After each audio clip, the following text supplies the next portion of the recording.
नमस्कारः शुभसन्ध्या मित्राणि। तो गतदिने वयं महाकवि कालिदासद्वारा विरचितं रघुवंशमहाकाव्यस्य सम्पूर्णं सारांशम् एव चर्चां कृतवन्तः। पूर्वमेव उपलभ्यते एव अभिज्ञानशाकुन्तलं पुनश्च मेघदूतमेव। उभयोः सारांशं सम्पूर्णनाटके अथवा खण्डकाव्ये किं किं तत्र उल्लेखः अस्ति, अस्माकं चर्चा पूर्वम् अभवत् एव। अद्य एव चर्चां कुर्मः महाकविकालिदासस्य प्रथमं महाकाव्यं यद्युच्यते कुमारसम्भवमिति। तस्य विषये प्रारम्भिकसमये एव चर्चां कुर्मः एव। सम्पूर्णकुमारसम्भवस्य सारांशम् अत्र चर्चां कुर्मः एव। तत्तु जानीमः एव, महाकविकालिदासस्य प्रथमं भवति महाकाव्यं कुमारसम्भवं। पुनश्च एतदेव भवति लघुमहाकाव्यमपि महाकविकालिदासस्य। इतोपि तद् अस्माकं यद् किमुच्यते बृहत्त्रयी इत्युक्ते महाकाव्यत्रयं, तेषु अपि अस्माकं रघुवंश पुनश्च कुमारसम्भवमपि न आगच्छति।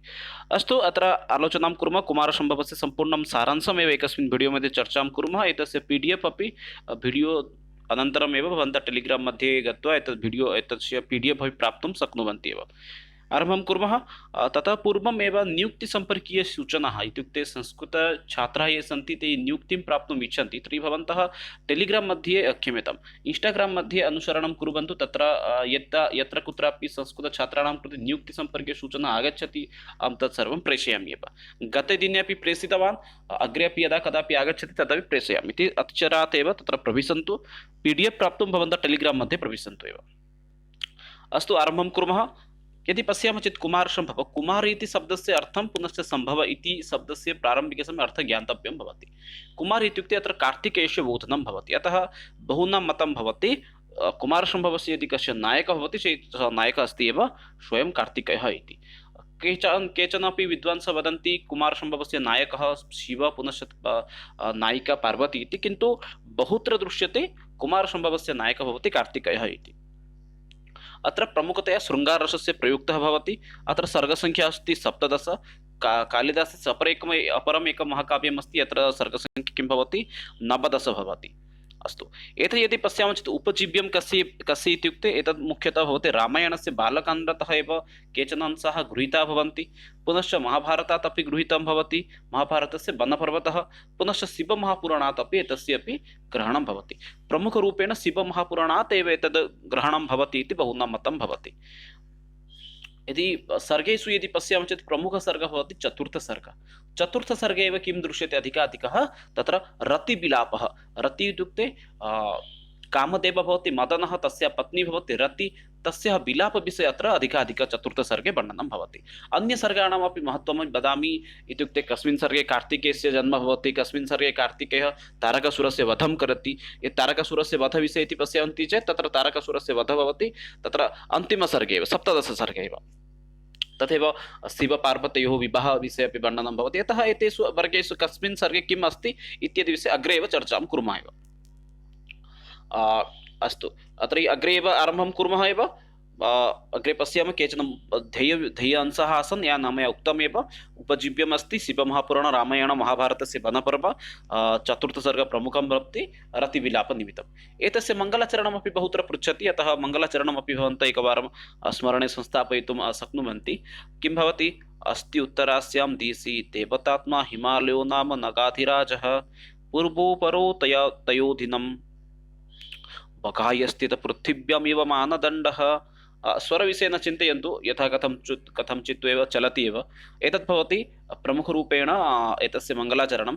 अस्ति इति यत् पदम् अस्ति, अस्ति कश्चित् वाग्विशेषः, एतत् पदत्रयम् आधारीकृत्य कालिदासः स्वकीयं प्रसिद्धकाव्यानां रचनां करोति। यथा अस्ति इति पदम् आधारीकृत्य अस्ति उत्तरास्यां दिशि देवता हिमालयो नाम नगाधिराज इति, तद् किं भवति, प्रथम मङ्गलाचरणं भवति। कश्चित् इति पदम् आधारीकृत्य भवति, कश्चित् कान्ता विरह करुणा स्वाधिकारात् प्रवृत्तः। मेघदूतस्य अस्ति मङ्गलाचरणं, वस्तुनिर्देशात्मकः वर्तते। पुनश्च वाक् इति पदम् आधारीकृत्य रघुवंशस्य एव रचनां भवति एव। अतः अत्र भवन्तः द्रष्टुमर्हन्ति, अस्ति उत्तरास्यां दिशि देवतात्मा हिमालयो नाम नगाधिराज इति एतस्य एव किं भवति, मङ्गलाचरणं भवति। परवर्ती अग्रे पश्यन्तु। एतस्य सारांशम् एकवारं प्रारम्भिकसमये कथावस्तुम् एकवारं पश्यन्तु।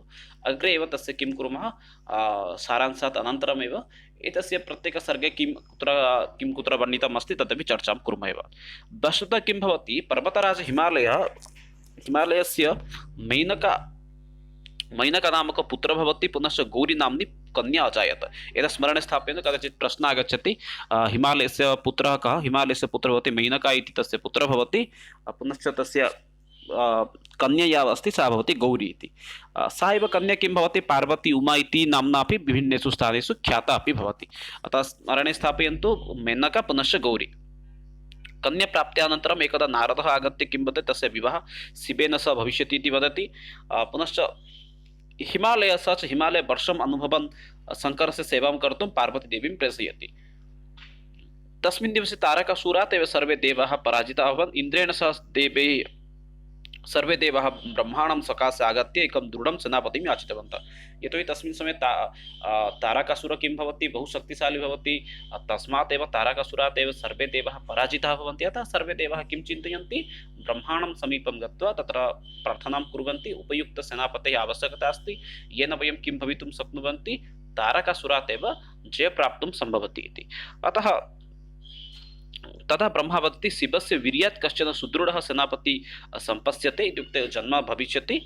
तदर्थं भवन्तः शिव-पार्वत्योः मेलनार्थं प्रयत्नं कुर्वन्ति। यतोहि शिवस्य वीर्यात् एव कस्यचित् सेनापतेः उत्पत्ति भविष्यति। अतः स वदति, शिव पुनश्च पार्वती, एतयोः मेलनं यावत् पर्यन्तं न भवति तावदेव तस्य पुत्रस्य जन्मलाभः न भवति। अतः शिव-पार्वती एतयोः विवाहं, मेलनम् इत्यादि विषये भवन्तः चिन्तयन्तु। ततः इन्द्रः किं करोति, कामदेवः भवति मदनः, एतदपि स्मरणे स्थापयन्तु। कामदेवः कः भवति, मदनः भवति। तं हिमालयं पर्वतं गत्वा शङ्करं पार्वत्योः कृते क्षणमेकं कामयितुं प्रेषितवान्। तदर्थं मदनः पत्न्या रतिदेव्या सह शङ्करस्य आश्रमे उपस्थितः भवति। एतदपि स्मरणे स्थापयन्तु। कामदेवं कः प्रेषयति, कामदेवम् इन्द्रः प्रेषयति। कामदेवस्य पत्नी कः भवति, कामदेवस्य पत्नी भवति रतिदेवी इति। कः कामदेव इति अपि कदाचित् प्रश्नः आगच्छति। कामदेवः भवति मदनः इति, तदपि स्मरणे स्थापयन्तु। मदनः, रतिदेवी, इन्द्र। अग्रे यदा पार्वती कमलपुष्पाणि एकत्रीकुर्वती आसीत्, तदा मदनः कामबाणं प्रेषयति। तदर्थं शिवस्य ध्यानभग्नः अजायत। तत्पश्चात् यदा शिवः ज्ञातवान् यत् एतत् सर्वं मदनस्य बाणसञ्चारं भवति इति, अतः तस्य क्रोधेन मदनस्य दहनम् अभवत् एव। अत्र भवन्तः द्रष्टुं शक्नुवन्ति, मदनः एव किं करोति, कामबाणं प्रेषयति। कामबाणप्रेषणात् कारं किं भवति, शिवस्य ध्यानभग्नः भवति। अनन्तरं शिवः क्रोधेन एव तस्य तं किं करोति एव, ज्वालयति एव, तस्य दहनम् एव कुर्वन्ति। अतः तदनन्तरं रतिदेवी दुःखेन स्वयमेव अग्ने अन्तर्प्रविष्टुम् आरब्धवती। यतोहि पतेः एव मृत्युः भवति। अतः पतेः मृत्युः परं स्वयं पत्नी अपि मृत्युं कर्तुं चिन्तयति। किन्तु तदा आकाशवाणी भवति यत् मदनस्य पुनः उत्पत्तिः सम्भवति। ततः परं भगवान् शङ्करः तस्मात् स्थानात् अपि अन्तर्ध्यानं भवति। तस्मिन् समये आकाशवाणीद्वारा अपि रतिदेवी यदा मृत्युं कर्तुं गच्छति, तस्मिन् समये अपि आकाशवाणीद्वारा सा अवगच्छति यत् पुनः मदनस्य प्राप्तिः भविष्यति इति। एतदेव तत्र प्रमुखरूपेण कथावस्तु भवति। अनन्तरं प्रथमसर्गे, द्वितीयसर्गे किं तत्र वर्णितम् अस्ति तत्सर्वमेव अग्रेपि वयं चर्चां कुर्मः एव। परवर्ती समये उभयोः मेलनं भवति। परवर्ती समये किं भवति, उभयोः मेलनात् परं शिवपार्वत्योः मेलनं भवति। उभयोः वीर्यात् एव कस्य किं तदुच्यते, कार्तिकेयस्य अपि जन्म भवति इत्यादि विषये वर्णनम् अस्ति। अन्तिमे एव तारकासुरस्य वधः भवति। प्रत्येकस्मिन् सर्गे किं कुत्र वर्णितम् अस्ति तदपि सामान्यरूपेण पश्यामः एव। प्रथमसर्गः अस्ति, सर्गस्य नाम सर्गे अस्ति प्रथमसर्गे प्रमुखरूपेण किम् अस्ति न, हिमालयपर्वतस्य वर्णनं भवति। ततः पार्वत्याः जन्म, पुनश्च बाल्यकाले एव तस्य यौवनप्राप्ति, विलक्षणसौन्दर्य इत्यादि विषये तत्र प्रमुखरूपेण वर्णनम् अस्ति। कदाचित् प्रश्नः भवति, कुमारसम्भवे किं वर्णितम् इत्युक्ते कुमारसम्भवस्य प्रथमसर्गे किं किं वर्णितम् अस्ति। कुमारसम्भवस्य प्रथमसर्गे हिमालयपर्वतस्य वर्णनं, पार्वत्याः जन्म, बाल्यकाले एव तस्य यौवनप्राप्ति, विलक्षणसौन्दर्य इत्यादि विषये तत्र वर्णनं भवति। पुनश्च नारद इत्युक्ते पुनश्च पार्वत्याः विवाहविषये अपि नारदमुखात् एव भविष्यवाणी एव हिमालयपर्वत शृणोति एव। अतः सः किं करोति, अग्रे पश्यामः एव। अग्रे द्वितीयसर्गे किं भवति, द्वितीयसर्गे प्रमुखरूपेण प्रथमसर्गे किं किं सम्भवत्तु भवन्तः ज्ञातवन्तः एव। द्वितीयसर्गस्य सारांशं पश्यन्तु। द्वितीयसर्गे इन्द्रादयः सर्वे देवाः तारकासुरात् एव विरक्तः सन् ब्रह्माणं सकाशं समागत्य ब्रह्माणमुखात् एव शिवपार्वती एतयोः विवाहः करणीयः इति अवगच्छन्ति। अनन्तरं कामदेवम् आहूय कामदेवः इन्द्रस्य सम्मुखे उपस्थापयति एव। इत्युक्ते अत्र प्रमुखरूपेण किं वर्णितमस्ति इत्युक्ते इन्द्रादयः एव ब्रह्माणं सकाशात् गत्वा एव इत्युक्ते तारकासुरात् कथं रक्षां भविष्यति तस्मिन् विषये अवगच्छन्ति। ब्रह्मा वदति एव शिवस्य सखा शिवपार्वत्योः एतयोः मेलनात् परं यदा तस्मात् एव एकः पुत्रः जायते तेन एव किं भवति एतस्य संसारस्य अथवा तारकासुरात् एव एषः संसारः रक्षां प्राप्स्यति इति। अनन्तरम् इन्द्रः कामदेवम् आहूय तं हिमालयं प्रति प्रेषयति। तृतीयसर्गे अस्मिन् सर्गे इन्द्रः मदनं शङ्करस्य कामासक्तं कर्तुं प्रोक्तवान्।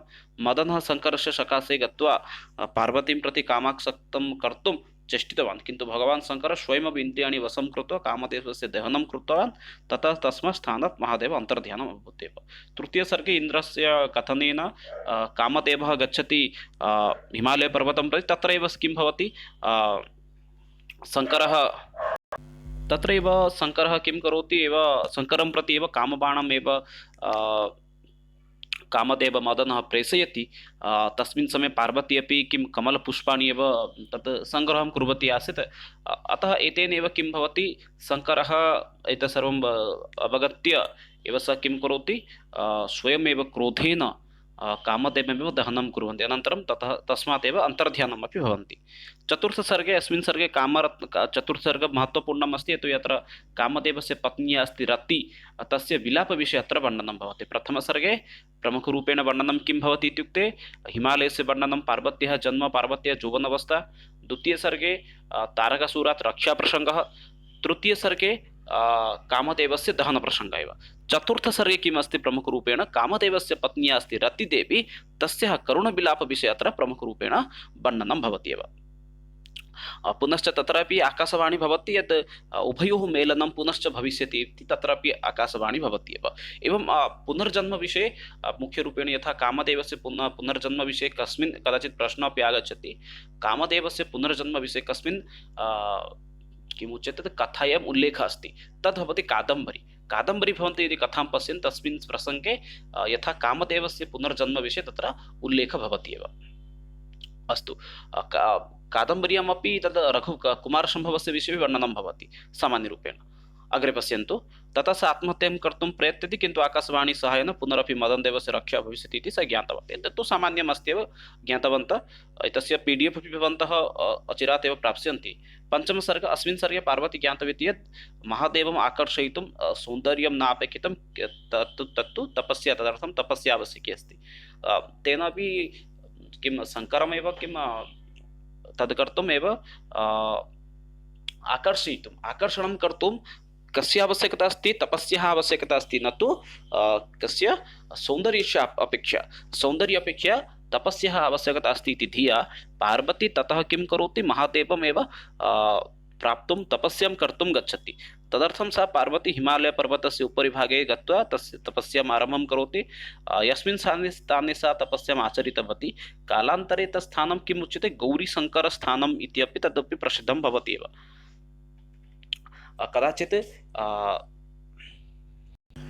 कदाचित् तत्र शङ्करः किं करोति? माता पार्वतीमेव परीक्षां कर्तुं तत्रैव बट्टुवेषधारणं कृत्वा आदौ पार्वत्याः सखीं पृष्टवान् किमर्थं इयं तपस्या करोति।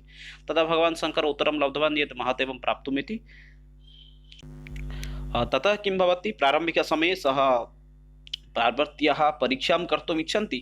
पार्वत्याः परीक्षां यदा ते कर्तुम् इच्छन्ति तस्मिन् समये से एकं बट्टुवेषं धारणं कृत्वा गत्वा तत्रैव यत्र तपस्यां कुर्वती आसीत् तस्मिन् स्थाने एव गत्वा किं करोति? प्रारम्भिकसमये सख्याः कृते वदति, महादेवस्य किं करोति? अपमानं करोति, विभिन्नाः कथाः वदन्ति। अनन्तरं तस्मिन् स्थाने सः पश्यति किमेव तत्स्थानं परित्यक्त्वा एव पार्वती गन्तुम् इच्छन्ति। अतः किं स अत्यन्त महादेव प्रसन्न भवति। अनन्तरमेव पार्वत्याः हस्तं गृहीत्वा तत्स्थाने एव किं भवति? स्वकीयं रूपं, वास्तविकरूपमेव दर्शयन्ति एव। एतद् भवति पञ्चमसर्गे। पञ्चमसर्गे पार्वत्याः तपस्य विषये वर्णनं भवति। चतुर्थसर्गे रतिविलाप, पार्वत्याः तपस्य विषये कस्मिन् सर्गे इत्युक्ते पञ्चमसर्गे। षष्ठसर्गः अग्रे अस्ति। अस्मिन् सर्गे महादेव पार्वती हिमालयात् प्रेषितवती। शङ्करः सप्त ऋषीणाम् आहूतवान्, हिमालयपर्वतं च विवाहाय प्रोक्तवान्। सप्त ऋषीणां वाचं हिमालये सन्तुष्टः सन् कन्यायाः विवाहार्थं प्रस्तुतवान्। किञ्च हिमालयस्य पत्नी मैनापुत्रक मैनका अपि विवाहाय सन्तुष्टवन्तौ। षष्ठसर्गे एव सप्त ऋषिम् आहूय एव हिमालयमेव पार्वत्या सह विवाहार्थमेव स्वयं शङ्करः प्रस्तावं ददाति। शङ्करः तत्र हिमालयः स्वयं सन्तुष्टः भवति, तेन सह तस्य पत्नी या अस्ति, यस्य नाम अस्ति मेना, पुनश्च तस्य पुत्रः यः अस्ति मैनका, उभयमपि सन्तुष्टं कारयति। अनन्तरं विवाहः तत्र एव भवति एव। सप्तमसर्गे अस्मिन् सर्गे एतत् किं भवति, प्रस्तावपर्ग इति भवति। प्रस्तावसर्गे इत्युक्ते हिमालयं प्रस्तावं ददाति। सप्तमसर्गे शिवपार्वत्योः विवाहविषये अत्र वर्णनं भवति। हिमालयः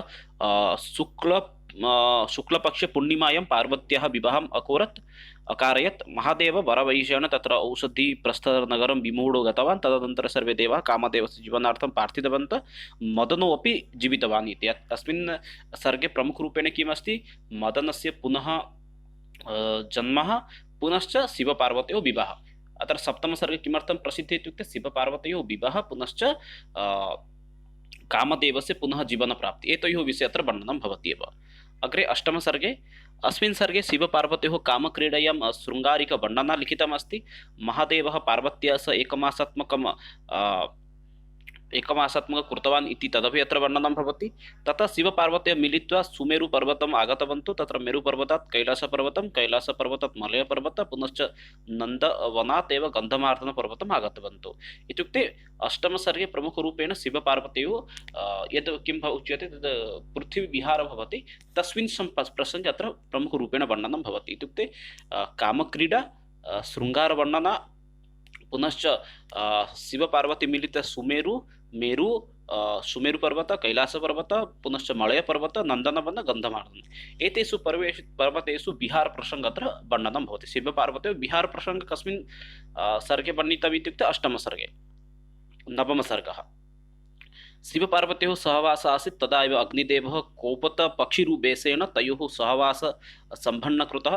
तेन पार्वती अग्निदेवम् अभिशप्तवती। भगवतः शिवस्य वीर्य अग्नेः उपरि पतितं। ततः भगवान् शङ्करस्य दर्शनं सर्वान् देवान् कार्यमास। तत्परं नन्द्युपरि आरूढ्य सन् कैलासपर्वतम् आगतवन्तौ। तत्र एव सहवाससमये तत्र अग्निदेवः एव समस्या कारयति, येन कारणेन शिवस्य सामान्यवीर्य अग्नेः उपरि पतति। अनन्तरमेव उभयोः कैलासपर्वतं प्रति आगमनप्रसङ्गः अत्र वर्णनं भवति। अग्रे आगच्छति किम्, इतः आरम्भः भवति अस्माकं कुमारऋषि इत्युक्ते कार्तिकेयस्य जन्मप्रसङ्गः एव। अस्मिन् सर्गे अग्निदेवः इन्द्रस्य सकाशे गत्वा शिवस्य वीर्यक्षेपणात् एव विषये वदति। सः वदति एव शिवस्य वीर्येण अग्नेः शरीरं ज्वलति इति। तदर्थम् अग्निदेवः गङ्गायां कूर्दितवान्, परन्तु शिवस्य वीर्य उष्णतया गङ्गायाः विद्यमानः जीवः बहिरागतवन्तः, परन्तु गङ्गा तद् धारितवती। किञ्चित् कालात् परं षट् कृत्तिकाः गङ्गायाः स्नानार्थम् आगतवत्यः। गङ्गा ताभ्यः वीर्यः दत्तवती, परन्तु कृत्तिकाः पतिभयेन लज्जया च एकस्य वृक्षस्य अधोभागे संस्थापितवत्यः। तेन च कार्तिकेयस्य सृष्टिः अजायत। अतः अत्रापि भवन्तः नाम दृष्ट्वा एव अवगन्तुम् अर्हन्ति किं प्रारम्भिकसमये भवति, यदा अग्नेः उपरि वीर्यः पतति, वीर्यपतनात् परं किं भवति, अग्नि आत्मनं सन्तुष्टं कर्तुं गङ्गायां प्रविशति। गङ्गानद्यां यदा सः प्रविशति, तस्मिन् समये गङ्गा अपि किं करोति, यद् वीर्यः आसीत् तमपि सः स्वकीय नद्यां स्थापयितुं न समर्थः भवति। ये जीवाः आसन् ते सर्वे बहिरागतवन्तः। अतः गङ्गा अपि किं करोति, तं वीर्यमेव षड् कृत्तिकाः ये तत्र स्नानाय आगतवन्तः ताभ्यः ददाति। ताः अपि पतिभयेन एव किं कुर्वन्ति, तमेव एकस्य वृक्षस्य अधः संस्थाप्य एव बहिर्गच्छन्ति। येन किं भवति, कार्तिकेयस्य जन्म भवति। अतः कार्तिकेयस्य जन्मप्रसङ्गः कुत्र वर्णितम् इत्युक्ते दशमसर्गे। तत् स्मरणे स्थापयन्तु, कार्तिकेयस्य जन्मप्रसङ्गः दशमसर्गे एव वर्णितम् अस्ति। परवर्तितम् एकादशसर्गः। अतः बहूनां मतं भवति, यतोहि प्रायतः सप्तदशसर्गे भवति। दशमसर्गे नायकस्य जन्मवृत्तान्तः अस्ति। अतः बहूनां मतं भवति वास्तविकरूपेण एतस्य किं भवति, क्षम्यतां यद् कुमारसम्भवस्य नायकः स्वयं शिवः इति। अग्रे पश्यन्तु एकादश सर्गः। अस्मिन् सर्गे कुमारकार्तिकेयः बाल्यलीला वर्णितम् अस्ति। माता गङ्गा स्त्रीरूपं धारयित्वा कार्तिकेयं च पुनश्च अत्र रक्षां करोति।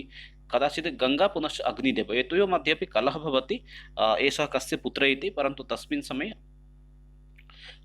माता पार्वती शिवदेवेन सह विमानेन गच्छन्ती आसीत्। सा पार्वती तस्य पुत्रमिति ज्ञात्वा स्वस्य क्रोडे स्थापितवती। ब्रह्मा आनन्देन कार्तिकेयस्य जन्म उत्सवं पालयति। इत्युक्ते एकादशसर्गे कार्तिकेयस्य बाल्यविषयं वर्णना, पुनश्च पार्वतीद्वारा कार्तिकेयस्य प्राप्तिविषये एव अत्र मुख्यरूपेण वर्णनं भवति एव। द्वादशसर्गे तारकासुरस्य भयाकुलाः देवताः इन्द्रेण सह कैलासपर्वतम् आगतवन्तः। भगवतः शङ्करात् कार्तिकेयं याचितवन्तः। शङ्करः अपि तारकासुरस्य वधार्थं तं प्रेषितवान्। द्वादशसर्गे इन्द्रेण सह अन्यदेवानां शङ्कराय प्रार्थनाविषये वर्णनम् अस्ति। त्रयोदशसर्गे किम् अस्ति पश्यन्तु। त्रयोदशसर्गे अस्ति सेनापतिवेशेन कार्तिकेयः मातुः पितुश्च चरणं प्रणम्य आगतवान्। कुमारः स्वर्गं दैवैः सह गतवान्। तत्र देवनदी मन्दाकिनी प्रणतवान्। ततश्च नन्दवनं दृष्टवान्। पुनः अमरावतीविषये अत्र वर्णनं भवति। ततः महर्षि काश्यपं दृष्ट्वा नमस्कारं करोति। पुनश्च महर्षि काश्यपस्य सप्ताङ्गानां नमस्कारं करोति। एवं प्रकारेण आशीर्वादप्रसङ्गे एव अत्र प्रमुखरूपेण वर्णनम् अस्ति। त्रयोदशसर्ग कस्मिन् प्रसङ्गे इत्युक्ते द्वादशसर्गे पितुः आदेशात् परं कार्तिकेयः सर्वेभ्यः प्रणम्य एव युद्धाय निर्गच्छति एव, एतस्मिन् विषये प्रसङ्गे वर्णनम् अस्ति। चतुर्थसर्ग तारकासुरार्थं विजयार्थं कुमारकार्तिकेयः विजित्वा रथमेव आरूढवान्। अयं कुमारः रथेन सुसज्जितः इत्युक्ते अत्रापि युद्धाय गमनप्रसङ्गे एव वर्णनम् अस्ति एव। पञ्चदशसर्ग कार्तिकेय पुनश्च तारकासुरयोः युद्धविषये अत्र पूर्वप्रस्तुतिनिमित्तं यत्किमपि आवश्यकं तेषु विषयेषु अत्र वर्णनं भवति। तारकासुरस्य अपि पूर्वप्रस्तुतिविषये अपि सः कथं युद्धार्थं सिद्धं भवति तत् प्रसङ्गे अत्र वर्णनं भवति। षोडशसर्गः देवसेना राक्षसयोः मध्ये महायुद्धस्य अत्र वर्णनं भवति। कार्तिकेयस्य भयङ्करवर्णना अपि अत्र वर्णनं भवति एव। सप्तदशसर्ग अन्तिमसर्ग। अस्मिन् सर्गे एव सर्वे देवेभ्यः अस्त्राणि स्वीकृत्य सर्वान्ते दारुणास्त्रेण एव तारकासुरस्य वधं करोति। इत्युक्ते एतेनैव किं भवति, सम्पूर्णकुमारसम्भवस्य एव रचनायाः समाप्तिः भवति। इत्युक्ते कुमार इत्युक्ते कार्तिकेय, तस्य एव जन्म पुनश्च तस्य विजयगाथाम् अत्र वर्णितं मुख्यरूपेण भवति। यतोहि प्रायः इदानीं केचन प्रश्नाः सन्ति, तथापि एकवारमेव सर्वेषु सर्गेषु एव सामान्यसंक्षेपेण एव एकवारं पुनश्च स्मारयामि, किञ्चित् स्मरणे स्थापयन्तु एव। प्रथमसर्गे मुख्यरूपेण हिमालयस्य पुनश्च पार्वत्याः जन्म। द्वितीयसर्गे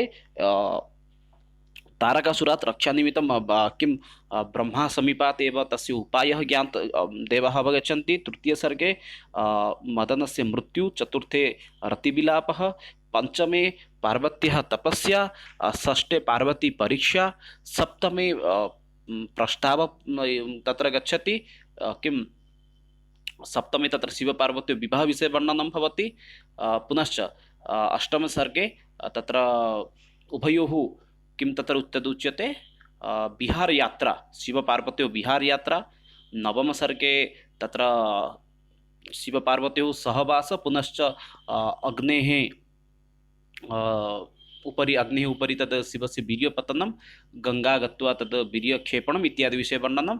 दशमसर्गे किं भवति, क्षणमेकं, कार्तिकेयस्य जन्म इत्युक्ते कुमारस्य जन्म। दशमे सर्गे। एकादशसर्गे तस्य बाल्यलीला, पुनश्च पार्वत्याः कार्तिकेयस्य प्राप्ति। द्वादशसर्गे शङ्कराय अन्यदेवानां प्रार्थना। त्रयोदशसर्गे प्रणामसर्ग इति उच्यते, इत्युक्ते आशीर्वादसर्गः। तत्र सः सर्वेषाम् आशीर्वादमेव स्वीकरोति कार्तिकेयः। चतुर्थसर्गे विजययात्रार्थमेव प्रस्तुति। पञ्चमसर्गे युद्धनिमित्तं प्रस्तुतः, इत्युक्ते चतुर्दशसर्गे पञ्चमसर्गे पञ्चदशसर्गे प्रायः समानम् अस्ति। विजयनिमित्तं विजयरथम् एव रथम् आरोहणं करोति, पुनश्च युद्धाय सर्वेषां सिद्धतां कारयति। पञ्चदशसर्गे कार्तिकेय तारकासुर युद्धनिमित्तं प्रस्तुतविषये, पुनश्च तारकासुरस्य अपि प्रस्तुतविषये अत्र वर्णनं भवति। षोडशसर्गे देवराक्षस एतयोः मध्ये युद्धप्रसङ्गः। सप्तदशसर्गे अन्तिमे तारकासुरस्य वध। एवं प्रकारेण तत्र प्रमुखरूपेण वर्णनं भवति एव। केचन प्रश्नाः सन्ति सामान्यरूपेण भवन्तः अपि अत्र द्रष्टुं शक्नुवन्ति। कुमारसम्भवे कति सर्गाः सन्ति? अत्र प्रश्नः अस्ति कुमारसम्भवे कति सर्गाः सन्ति? कुमारसम्भवस्य सर्गसङ्ख्या भवति 17 एव। एतत् स्मरणे स्थापयन्तु। कुमारसम्भवस्य सर्गसङ्ख्या भवति 17 सर्गाः अत्र सन्ति।